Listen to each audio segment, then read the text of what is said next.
सूरज धीरे धीरे ढल रहा था। आसमान को सुंदर नारंगी और गुलाबी रंगों से रंग रहा था जब छोटा रोहन स्कूल से घर जा रहा था। उसका नीला स्कूल बैग किताबों और आधे खाए हुए लंच से भरा हुआ उसके कंधों पर भारी लग रहा था, लेकिन उसका दिल हल्का था। उसे यह सैर बहुत पसंद थी। रास्ता धूल भरा था और पीले सरसों के खेतों से होकर गुजरता था। पुराने बरगद के पेड़ों की टहनियों से पक्षी शाम के गीत गा रहे थे जो सड़क के किनारे थे। रोहन एक छोटी धुन गुनगुना रहा था। अपने सामने एक छोटे चिकने कंकड़ को पैर से मार रहा था। उसे धूल में उछलते और नाचते हुए देख रहा था। उसके छोटे से गांव में जीवन सरल और अच्छा था और वह हमेशा इन शांत पलों के लिए आभारी रहता था। अचानक रोहन रुक गया। ठीक सामने रास्ते के किनारे सिकुड़ा हुआ एक छोटा सुनहरा भूरा जीव था। पहले तो उसने सोचा कि यह एक बड़ा आवारा कुत्ता है, लेकिन जैसे जैसे वह करीब गया उसकी आंखें आश्चर्य से चौड़ी हो गईं। वह बिल्कुल कुत्ता नहीं था, वह एक शेर का बच्चा था जो उसके अपने पालतू कुत्ते मोती से बड़ा नहीं था। बच्चा धीरे धीरे कराह रहा था। उसका छोटा सा शरीर कांप रहा था। उसकी खाल धूल से सनी हुई थी और उसकी पसलियां दिख रही थीं। यह एक स्पष्ट संकेत था कि उसने बहुत समय से कुछ नहीं खाया था। रोहन का दिल, जो हमेशा सभी जीवित प्राणियों के लिए करुणा से भरा रहता था, उस बेचारे असहाय जानवर के लिए पिघल गया जो इतना खोया हुआ और अकेला लग रहा था। रोहन ने चारों ओर देखा। उसकी भौहें चिंता से सिकुड़ गईं। मां शेरनी या किसी अन्य जानवर का कोई निशान नहीं था।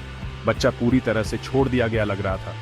वह जानता था कि जंगली जानवर के करीब जाना खतरनाक हो सकता है। यह सबक उसकी दादी ने उसे अपनी कहानियों से कई बार सिखाया था। लेकिन यह बच्चा इतना कमजोर और उदास लग रहा था। यह बिल्कुल भी खतरनाक नहीं लग रहा था। ऐसा लग रहा था कि उसे मदद की जरूरत है। सारी सावधानी भूलकर रोहन एक कदम और करीब गया। बच्चे ने अपना सिर उठाया। उसकी बड़ी एम्बर आंखें डर और थकावट के मिश्रण से भरी थीं। उसने एक और कमजोर कराह निकाली, एक ऐसी आवाज जिसने रोहन के दयालु दिल को छू लिया। उसे अपनी मां द्वारा सुबह पैक की गई अतिरिक्त चपाती याद आई जिसे उसने बचा कर रखा था। सावधानी से उसने अपना बैग खोला, करीने से लपेटी हुई रोटी निकाली और एक छोटा टुकड़ा तोड़ लिया। उसने इसे धीरे धीरे बढ़ाया। उसका हाथ स्थिर था।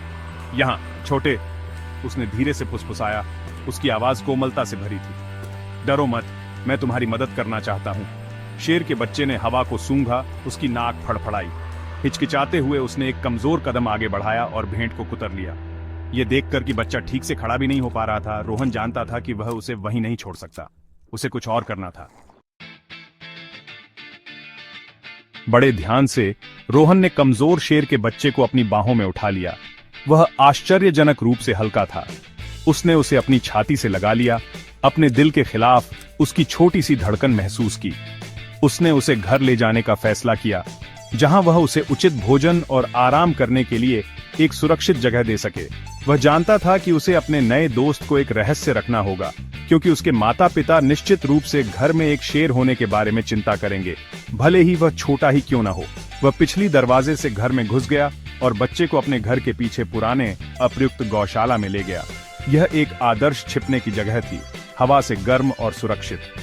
रोहन ने गौशाला के एक शांत कोने में घास था, जिसका अर्थ शेर होता है, दूध को लालच से पी लिया।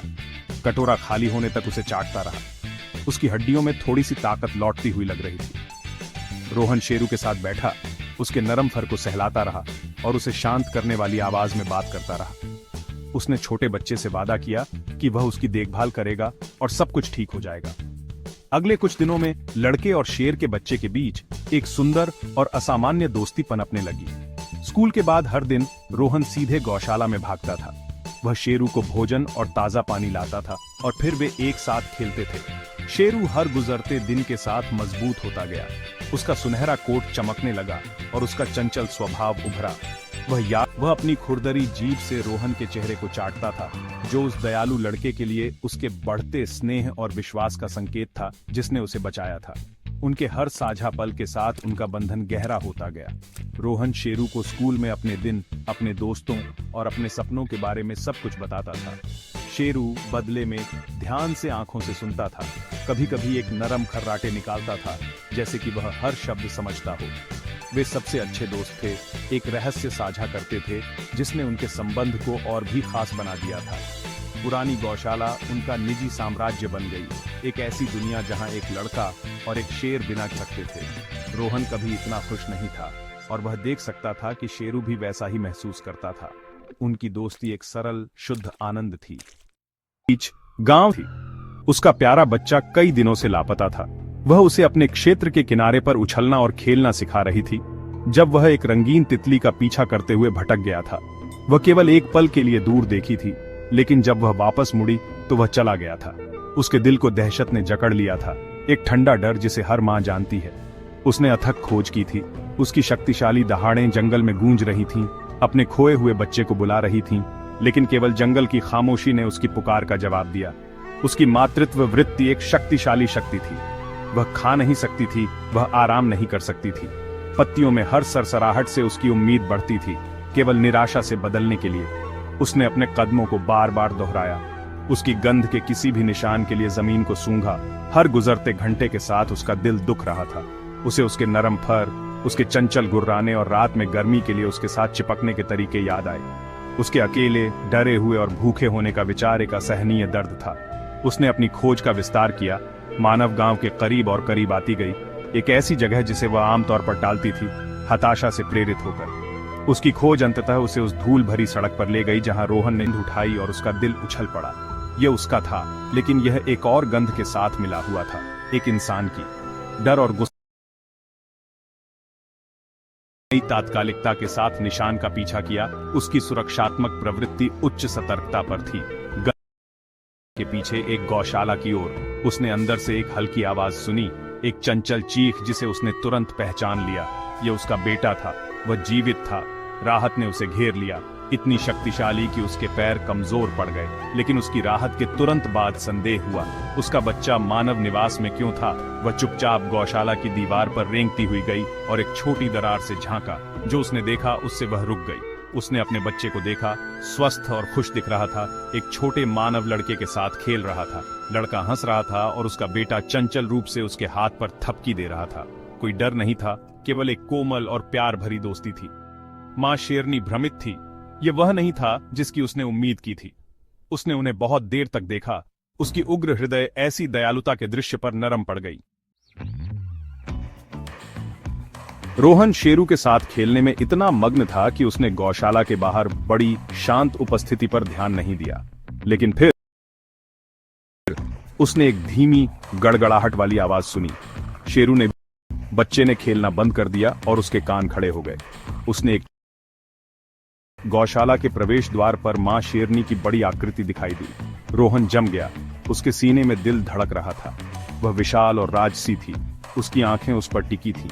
एक पल के लिए उसे डर की एक लहर महसूस हुई, लेकिन फिर उसने उसकी आंखों में देखा और गुस्सा नहीं, बल्कि एक गहरी प्रश्नवाचक उदासी देखी।